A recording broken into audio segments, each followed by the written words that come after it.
Mason, 2 movies in 1 week. My goodness. Unbelievable. What is this, Christmas? Yeah, For movies? for movies, 2 Movie movies. Christmas? Yeah. Huh. Mason. You said you'd get me a present for movie Christmas. Yeah, I got you 2 movies. These are my movies. I made them both. Congrats, man. Thank you. I had a pretty good time at both of these movies. Well, that's the highest compliment I can give. I wanted these to be bad, so I'm sorry that happened to you. It was a prank on me. For Christmas, your famous movie Christmas prank Christmas gifts. I made 6 Scream movies just to make you see this one and be like, fuck, it was bad. These are all me. Wow. It's like the ending of Scream where it's like, it was me, I did it. This No is so spoilers meta. yet. No spoilers yet. So we'll do Scream 6. Yep. And then we'll do 65 dinosaurs. Nice. And then keep going 65 dinosaurs, there's 65 dinosaurs. Right. So the budget of Scream 6 was $35 million. But THR says actually. They said actually. Actually. They said actually that it was only $33 million budget. So sounds like somebody swiped $2 million and ran away with it. Right. I might have got that wrong, but who knows? But the box office returns of this, it is the best opening for a Scream franchise ever. Obviously not adjusted for inflation, but it's $44 million. It's going to take the top spot from Creed. Movies are back, baby. And I look at this and I go, we're 6 stories in, but what do you think the story was? Oh, man. All right. Well, here's the thing. In preparation for this. Did you watch all the Scream? I did. You did. You made it. And let me tell you this. Yeah, so people may know previously we watched, my first Scream movie was when we watched Scream 3. 1. Yeah, that's right. Scream 1 for a movie commentary. I'd not seen them before that. Yeah. And then I'm like, well, what happened was somebody said, can you be on my podcast? And I said, sure. So I blocked out the day. And then they couldn't make it. They had to reschedule because one of their kids was sick at gastro. Was this me? No. No. I mean, obviously it's not you because what I appreciate about you, James, is when one of your kids has gastro, you're like, well, just let them sit in a pile of their own vomit and diarrhea over there. We'll do the podcast. We will not reschedule for any reason. But then I had the day to myself and I'm like, I'll watch Screams 2 through 5. Wow. And I'll tell you this. Quick breakdown. Yes? Tell me where you're at with these. Overall, I thought they were very good. Where are the highs and lows? They're very for you? well constructed. Well. Considering what it is, especially.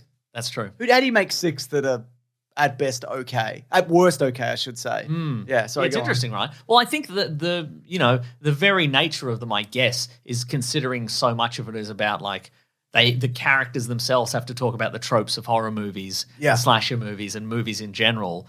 They really have to think about the plot and the reveals and who's going to be the murderer this time, etc. And so I guess it's interesting that they are in danger of going up their own bums a bit. Yeah. But also I think generally they have to think about it quite carefully. Yeah. And I don't know, I just enjoy the meta commentary. That being said, I guess they could also go like, they could also reveal that a completely random person is the killer.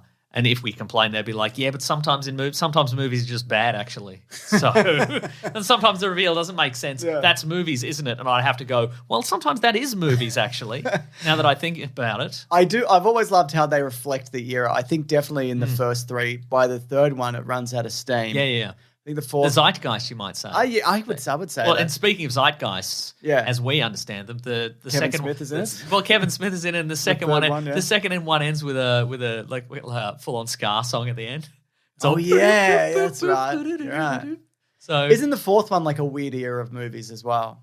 Yeah, it's and how and there's only one. It's just that one kind of odd kind of one right in there. Yeah, I mean, I still think Scream 3 is the worst. Because you mentioned... But you kind of have to watch it because it wraps up the original. Well, you mentioned, I think perhaps last week, I asked for recommendations if I only had time to watch a few, which ones, and you said maybe skip 4. Having watched Scream 6, what do you think? Yeah, I think it's probably more likely that you could skip 3 because there's not a lot from 3 that carries over. But again, you kind of have to watch 3 to wrap up the first the trilogy. See, here's what I would say. In the spirit of like the new Halloweens, I would say in order to watch, and having watched them all very recently, I would say if you're going into this, you've not seen any of them, I reckon all you really would need to watch is 5. Yeah. 5. Okay, that's and fair. Know what happened in Scream 1. Yep, okay, that's fair. You really only need... You don't need to know like every character who's referenced or comes back. But 6 has some characters that come back from 5 and the movie 6 references and sort of calls back to all the previous ones, but I think the middle period ones like 2 through 4 are probably not as important in the overall. I think 2 is more so than for reasons we'll talk about. Right. But anyway, the story is Ghostface is back, and it's in the big. Oh my god! How many Ghostfaces this time? I'm It's not gonna 100. It's not that. It's many. 100. No. It's none. It's none this time. Somewhere between none and 100. A guy was just making it up this time. Yeah. He's like, Ghostface is over there, and they're like, no, he's not. And he's like, oh yeah, you got me. You called me out. Yeah. I think I enjoy these, and I like these new ones, and I quite enjoyed this. I think I enjoyed the last one more. Okay. I think the David Arquette of it all and the Neve Campbell I like, and for various reasons they're not in this one. They are not in this. Yeah, that's but right. I think they've got one more in this iteration, and then they need to give it 10 years because I think you run out of tropes. You because now they're at the self-aware movie person in the movie gets tiring, and you're like, I'm sick of this. Well, like also we're in an era where they go, okay, we're at the end of a trilogy that's a requel. What's next? Yeah. Well, we haven't. Those movies don't exist yet. That's true. Like the era that the horror is going to evolve into will be 10 years from now. Or who knows? Maybe it'll be quicker with the way that things kind of move. But so I think you kind of need to step back a bit. Otherwise, it's just, it was this guy. No, sure. There's this girl, whatever. It just becomes that. I think it needs to be more than that. I really liked the opening twist, which I guess we can talk about in spoilers. The first kill. It's. I mean, they've done meta kind of twists on twists with kills before. Like the second movie, there's the kill that happens in the cinema is actually then happens in the cinema because it's like they're watching a movie based on the kill in the first movie, and then a kill happens in the cinema. Yeah. And then in in the fourth one. Boy, this weekend I've seen a lot of people get stabbed and like chucked around kitchens, just roughly hurled around kitchens. I think one thing we probably should talk about at some point is like. One thing that this movie I feel doesn't do particularly well is to illustrate like how badly a stab wound will injure you or not injure you, depending on whether, or a gunshot wound. Or who you are. Who you are, exactly. That's right, yeah. It's really shot in the head is definitively dead. Good mnemonic to remember that. Batman. But no, he didn't say that. Who didn't? Mason. Yes. And then in the fourth one, remember the fourth one, the start of that is... Fourth one's kind of a blur to It's me, like to be honest. well, the start of that movie, the opening is like a movie within a movie within a movie. That's within right, a movie, yeah. Because the Stab franchise that exists within the Scream franchise has gone more and more meta. And this is kind of that, again, without spoiling it, but much better. I don't think we're spoiling anything because we're rambling on and on. Anyway, what do you think about the core four, Mason? I like them. Me too. Yeah, so we've got a kind of a next generation of Scream Fatales. Oh, very good. Did you think of that just now? Just then off the top of the dome. Nice. I'm big as Batman. You wouldn't say that. This is my iteration of Big as Batman. I don't like that. I don't like this at all. I think they're good. We got we should look up their names, I think. Sure. For well, we've got the one from Wednesday. Jenna Ortega. We got the one from the other thing. Yeah. I think it's also interesting that the thing that I learned is that the Scream Ghostface is always played by the same guy. The voice, yes, it is, yes. Does he also do the body? No, I don't believe so. Right, he's like an older guy, yeah. This isn't a spoiler, but I think that... I hated how the voice could modulate anything, which is like a now technology. I see. It's not a then technology. That's true, yeah. Anyway, go on. I was going to say, I don't think it's a spoiler to say that Jenna Ortega is not Ghostface at any point. Not a big... Because, she's 3 feet tall. That's true. I think we are... And I mean, the costume does a good... but you got to be a certain height. Yeah. So we got Jenna Ortega, we got Melissa Barrera. So 2 sisters. Yeah, we've got 2 sisters. We've got Mason Gooding, and we've got the other twin, where it's Jasmine Savoy Brown. Yeah, and that's the core 4. But then we've got others turning up. Obviously, Hayden Panettiere. They're all on the poster as well. If you're looking for no spoilers or whatever. Don't listen to this. But Dermot Mulroney. Oh, that's right. From The Wedding Date. That's right. Josh Segarra, who's he's the assistant law guy in She-Hulk. That's right. I knew I recognized him from somewhere. I like him a lot. Yeah, it was nice to see Samara Weaving because obviously they sort of... And she's Aussie. She's like, I'm Aussie. As I've learned from watching all the Scream movies this weekend, they like to add in little cameos from kind of horror icons or, people who are known. Just a famous person. And she was in... Killer Ready Baby, or Not. And Killer Babysitter movies or whatever. First one's quite good. Second one, not as good. I thought, though, it could have been more New York, baby. I think for a lot of it was like... What, just because they were in a bodega's not enough for you? No, it just felt like I want more streets of New York. Sure, and I know sure. that's expensive, but they kind of sold this on it like he's in the subway and he's whatever. And there are those moments. Sure. But it wasn't. He's getting a slice. He's getting a New York slice. And there are but it didn't. He's given a New York slice. That's great. That's I'm a real great. scram for Sal. Do you want to say I'm big as Batman after that? No. You don't want to say He that. wouldn't say that. Okay. I said that. Your version wouldn't say that, yeah. But no, I don't think that's a cost thing because we saw that when Freddie goes to New York or whatever it was. Jason goes to New York and whatever. Yeah, right. That one. Yeah. They should have saved time and carpooled into New York and filmed all the scenes at the same time. It would have saved them a bit of money. Yeah. I did like that. I know they threatened that this was going to be a more brutal ghost face, and I think that is true. Okay. I think there is people definitely getting thrown around a kitchen a lot more. Yeah. Like the stabbings, it's like you still see a stab and There's a a twist. twist of the knife, But it doesn't literally and metaphorically. but it doesn't necessarily mean anything. We'll talk about Yeah. what is being stabbed in this depends who you are. Yes. Mostly. I'm referring back to, and it sort of happens in this as well. In 5, Courtney Cox gets shot through the stomach, and she's just like, "I'll be fine." Yeah. And that's kind of a running theme through all of these, where it's like, I think this one is particularly egregious though. yeah, Yeah, but I don't also care sure, yeah, because whatever. uh-huh. Yeah, I think all in all, like this is a pretty consistent series because I want to lead into spoilers because there's not really much else. Yeah, wanna say here. I think it looks as there. I guess there is a lack of New York stuff, but it does look pretty much like New York, despite the fact that it was filmed in Canada. Yeah. The core cast are good. I think there is a fine line, especially for actor name. Melissa Barrera, No, Skeet Ulrich, Mindy, the actor who plays Mindy. Jasmine Savoy Brown. Yes, because there is a fine line between a character who's self-aware about these sort of movies from being sort of endearing to incredibly annoying. Yeah. Do you think that's why they killed Randy in the second movie? Yeah, yeah. Great stuff. But no, all in all, this had all the Scream things. And I think, and we'll talk about this in spoilers, Yes. in this series, there's kind of one more card you can play. Yeah. And we'll talk about it in spoilers. Anyway, I think if you like these, yes. Let me ask you this before we get into spoilers, so no spoilers here. Did you feel like the killer was telegraphed particularly hard? I kind of. No, I was going in another direction. Oh, interesting. Which I wanted, but that was looking back. Yep. It's very obvious, but I was so sure that it was somebody else that I missed it. Interesting. Okay. So yeah, which we'll talk about. Get into that. Anyway, yeah. Again, if you like Scream, best movie ever. Yeah. At least watch. I would say 1 and 5. I think so too. I think they're probably. But you could watch essentials. all of them. I reckon watch 1. Yeah. And then. And they just write Neve Campbell out. They're just like, she didn't want to do this. She didn't want to get stabbed this time. Yeah. And they went, And fair enough, actually. yeah. Yeah. But actually, as well.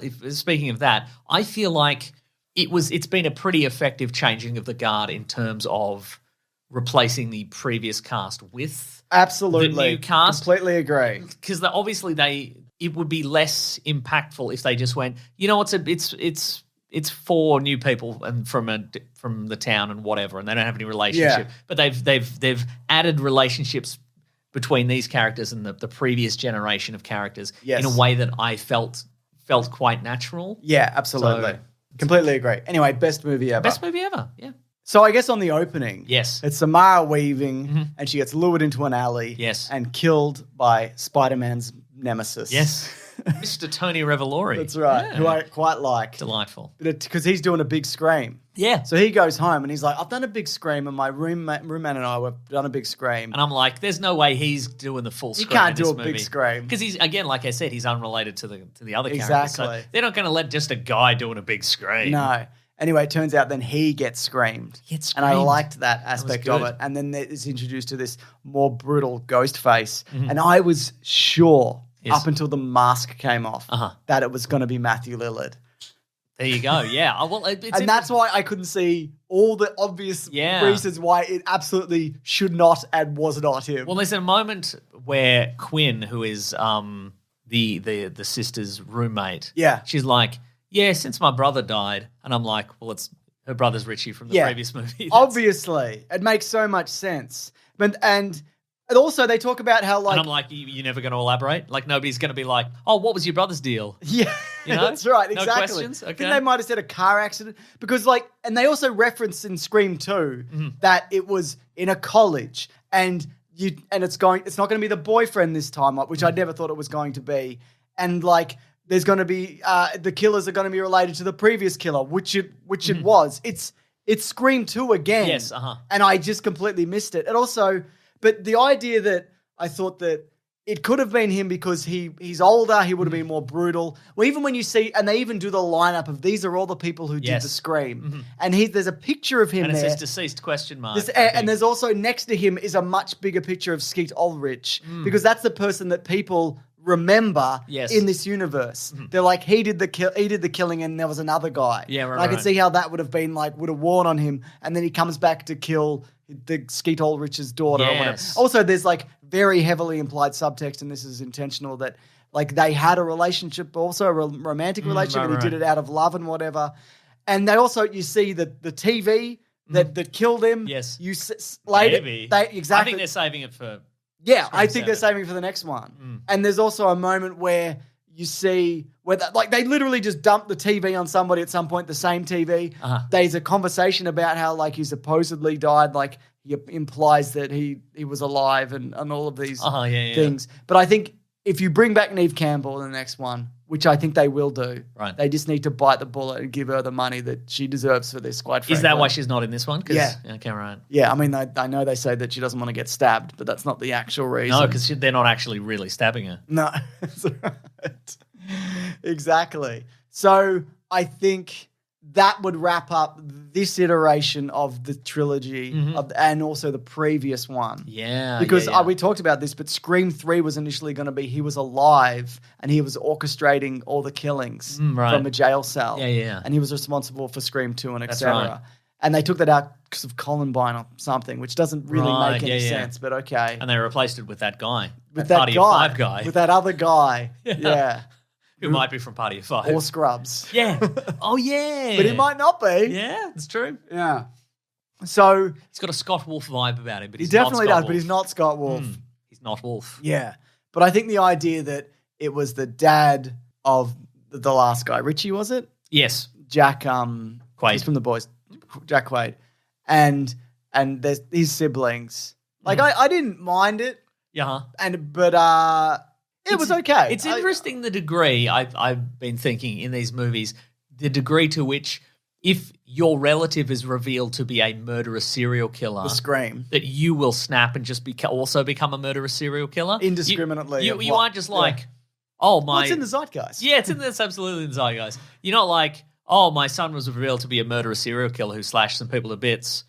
Well, that's actually bad for me. I think I'll contemplate that for a while and think about how I could have been a better parent. They're like, no, I'll just be a big murderer as well. I simply must get revenge. Like all three of these people are just like, hey, he's up. Maybe let's not all be Screams. Let's not do it. But they're like, no, let's all be Screams. I think if you peel back the layers on the reasoning of why they did it, I guess like in the logic of the Scream universe, it makes sense. Yeah. But in terms of the practicality of it, I don't really know because this guy, Dermot Mulroney, from The Wedding Date and My Best Friend's Wedding and other wedding-related rom-coms from the 90s. Absolutely.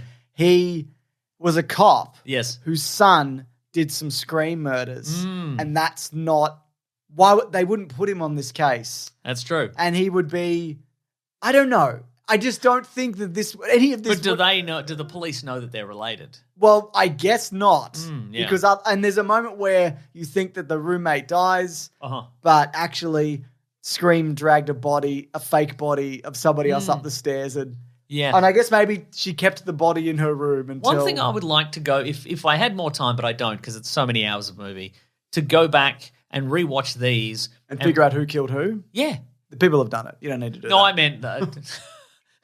Like which Scream? No, like Ghostface. Yeah. Like, did Ghostface kill him? No, I meant go back and rewatch and see when the Scream killers are mugging for the people around them or if they're mugging for the audience. I had that exact thought, because in 5, Richie is like in a room by himself watching the stab movies for research, and then I think something happens and you see him be like, I'm surprised at this happening. And it's like, Yeah. I don't know if you should be surprised. Who are you reacting to? Are you assuming everybody's looking at you all the time? Yeah. I mean, for safety purposes, maybe.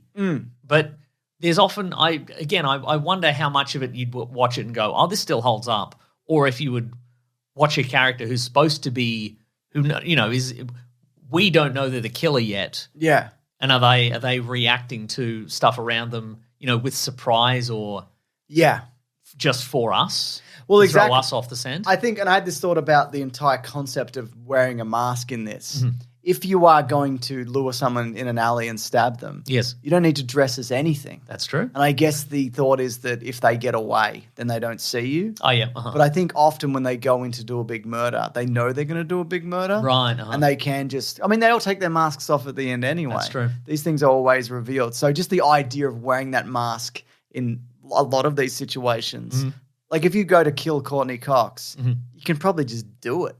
Sure. You don't need to do the mask and the whole thing, you know? Yeah. But I guess you could also use a gun.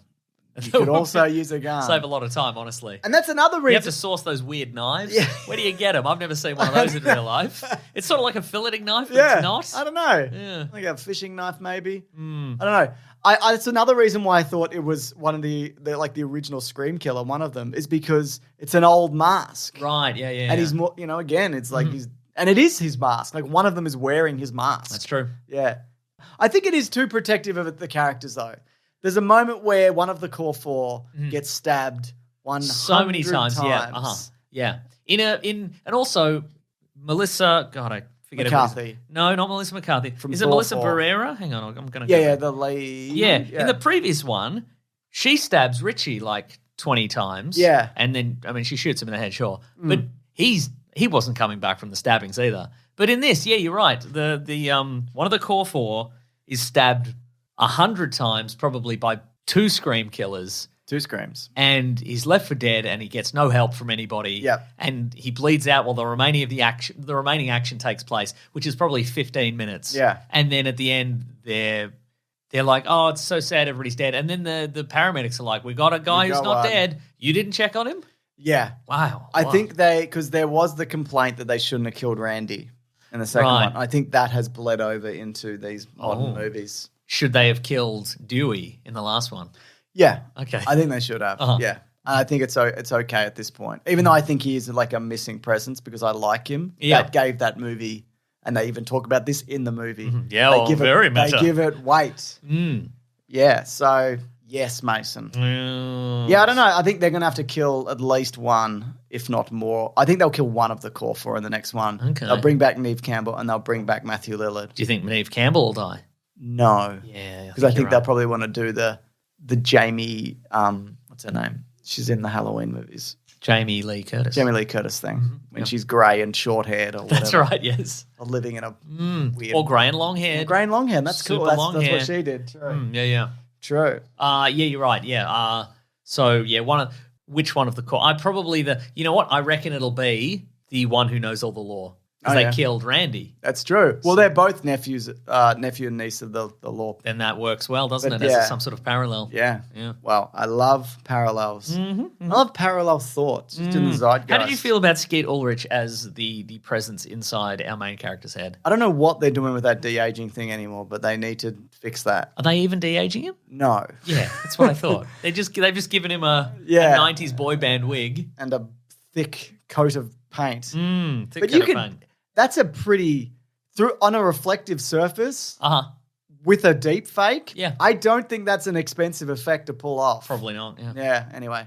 Yeah. Whatever. Okay. Great. Yeah. It's interesting though because I feel like he in her head seems to be more of a force for good than anything. Yeah. Well, it's not him. She doesn't know him. True. She doesn't know him. That's true. Yeah. You're right. It's not him at all. So it's. But I think it's odd that he's like, "Good on you, slugger. Get out there." Yeah, she's got like a subconscious. No, I know, but shouldn't he be evil? No, because it's like the version that wants her to do murders and survive. Okay, I guess. It doesn't want her to die, because if she dies, he dies. No, I know that, but I feel like he should be... I don't know. I feel like if he's supposed to be the spirit of Billy Loomis in some way, shouldn't he be like, you should kill that guy. You should kill just that rando. What about that? Yeah. What do you think about that? I don't know. I think they've leaned too far into like, Well, like it feels like a retconning of that character. Yeah, You're like, well, sure. actually, he's all about vigilante justice and getting revenge or whatever. Yeah. But he was just a murderer. But again, that's her. That's true. Anyway, Kittredge, what are you doing? Yes. The worst psychologist. I'm scared. Terrible. Get out of here, Kittredge. Get out of here. Does he have grey hair in real life and they've coloured it in for Mission Impossible, New Mission Impossible? Oh, my goodness. Or what's his name? have they greyed him out? Henry Czerny. Henry Czerny. Mission Impossible 1 cast, because I can't spell that because you didn't say it right. It's Czerny. Yeah, he'd be like at least 60. He's greyish. Okay, right. Oh, no, he's a bit darker in this one. Not bad. I don't know what to make of this. It took me a while to figure out who it was because he had a beard. Yeah. So this is he looks like James Cameron now. Yeah. So yeah, he's mostly greyish. Cool stuff, Mason. Very much so. Yeah. All in all, Scream away. I like the bit where they did the double knife clean. Sure. That was great. Love that. That's good stuff. Mm-hmm.